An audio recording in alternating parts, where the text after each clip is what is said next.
Howdy. So, this guitar has had quite a bit done to it before I started the video here. This is Maybell.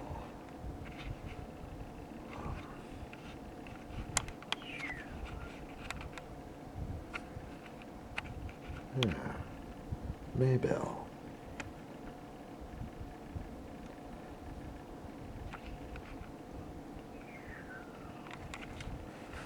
So, I'll pull back a little bit in a while. When it came to me, the neck was detached from the body. The fretboard extension was another piece. It had been removed relative to having the neck removed.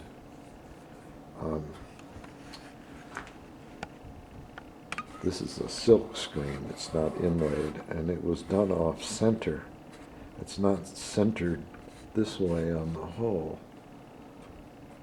This rim is fat, and up here it's non-existent.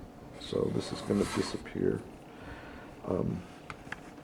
Had two bad-looking cracks. The cracks had been cleated, but not filled, and I've managed, I think I can make them disappear pretty much.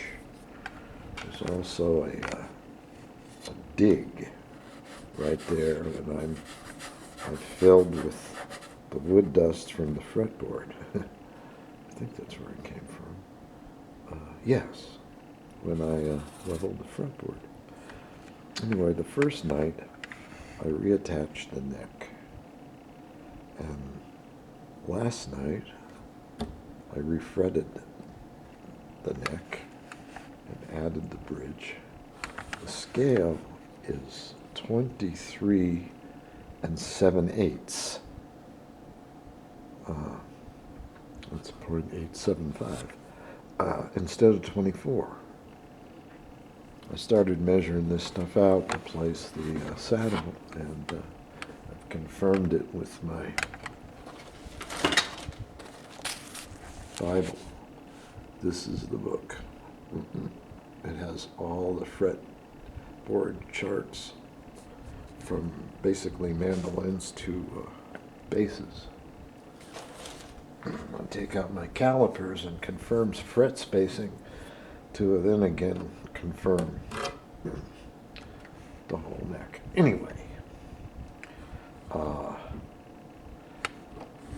so it had, the previous owner started binding it, and then when it came to me, the binding was, it's like 3/8 binding and a 1/4 inch slot, so I had to trim an 1/8 inch off of the top edge of the binding. I've determined that the black line is not inlay, and it also has major cracks. Crack. Anyway, in the process of dealing with the binding, especially on the top, this stuff was meant to look like mahogany probably, but it's birch, you can see. It's going to end up dark, and the binding is black. Well, there are some, the binding wasn't perfect on it, so the black makes it a little bit easier to take, and it's still decent binding. But what I'm going to do is, when I trim the binding, I expose this little edge of the actual top wood. I'm going to pursue and define that, so I've ended up with white-black binding and define the outer edge of the guitar that would otherwise be lost in the darkness of the black binding. All right, so I've also basically just put some secret sauce on the original headstock finish.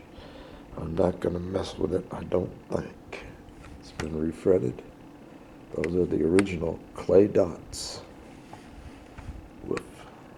So I now have the option of putting in a saddle, some tuners, and a nut, and seeing what it sounds and plays like, then rolling the strings back and doing the finish work. And I think that's what we'll do. So I have refretted it, and then I leveled them, dressed them, and now I'm going to take away any evidence of any flat spots resulting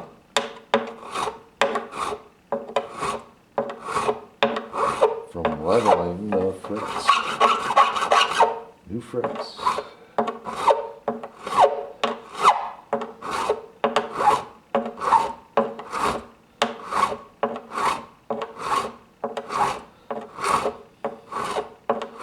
The secret of seeing this flat top on the fret and watching it disappear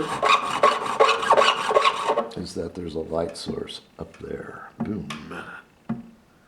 So it's reflecting into my eyes here off of that flat surface.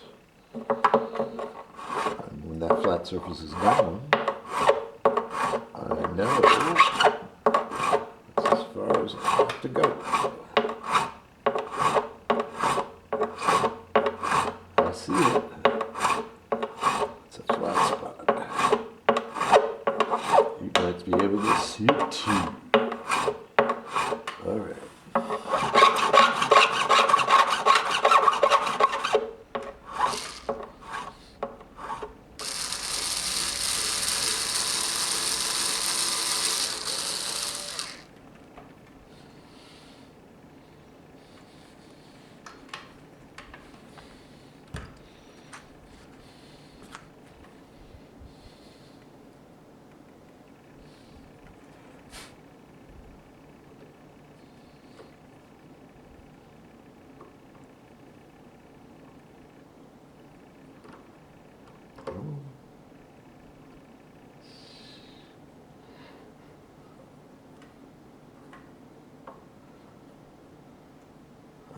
Found the old hole.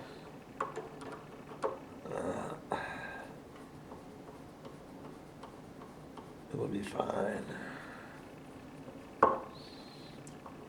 Most of these tuners were made by Waverly.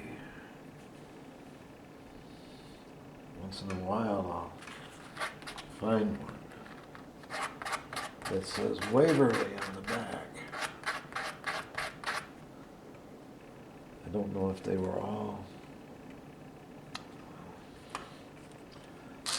The holes don't line up. I re-drilled them. I'm assuming this is not the original set.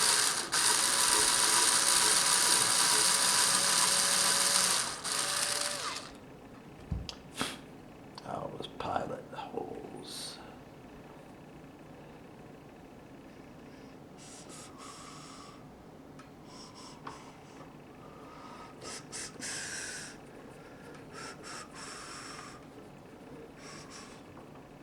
Pretty good, not bad. I can't complain.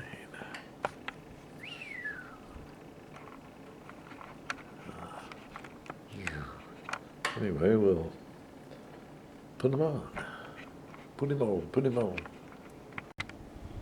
Well, it's got strings on it.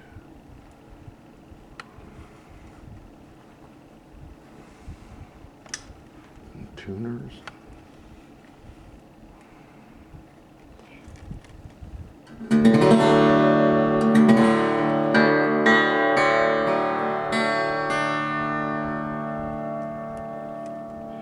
Yipper.